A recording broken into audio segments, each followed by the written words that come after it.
making my own home, I really need to know a few things. Where should we put underwater tanks and overhead tanks? Underground tanks जब आप बना रहे हो तो आप north east में, east में और नॉर्थ में, इन 3 दिशाओं में जब आप अंडरग्राउंड टैंक बनाते हो तो एनर्जीज अलाइन हो जाती हैं। जो हम देखते हैं कि वायु और जल तत्व नॉर्थ और ईस्ट के हैं, वही एक्टिविटी जब हम यहाँ करते हैं तो वो एनर्जी अलाइन होने से हमें आउटपुट बेटर मिलता है। इसी तरह से ओवरहेड टैंक्स होने चाहिए वेस्टर्न की तरफ।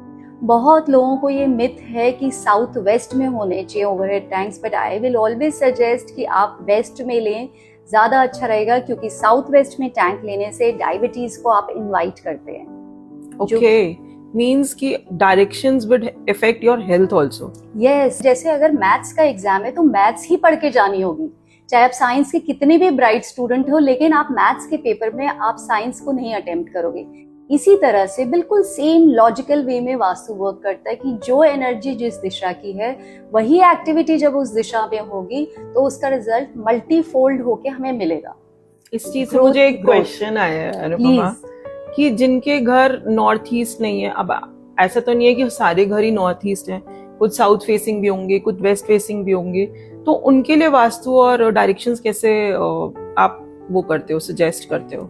देखो, कोई भी जो भी घर बना रहा है वो उतने ही अरमान, उतनी ही इच्छा से बना रहा है, उसको सब चीजें चाहिए। जब नॉर्थ और ईस्ट की डायरेक्शन होती है, इसकी प्रेफरेंस इसलिए होती है वास्तु से क्लोजली निट होकर बनता है, but that doesn't mean at all कि साउथ का या वेस्ट फेसिंग अच्छे नहीं है। जो लोग भी साउथ के घरों में रहते हैं उनकी फैक्ट्रीज का काम बहुत अमेजिंग होता है। जो वेस्ट के होम्स में रहते हैं, अगर वो ज्वेलरी का काम कर रहे हैं तो वो उसके टॉप पर पहुंचेंगे, अगर वो हेल्थ क्लब्स का काम कर रहे हैं तो वो उसके टॉप पर पहुंचेंगे। ये डायरेक्शंस में जब हम मैचिंग होम्स लेते हैं तो हमारी बिजनेस ग्रोथ बहुत अच्छी है। नॉर्थ के होम्स में ट्रेडिंग के काम अमेजिंग चलते हैं।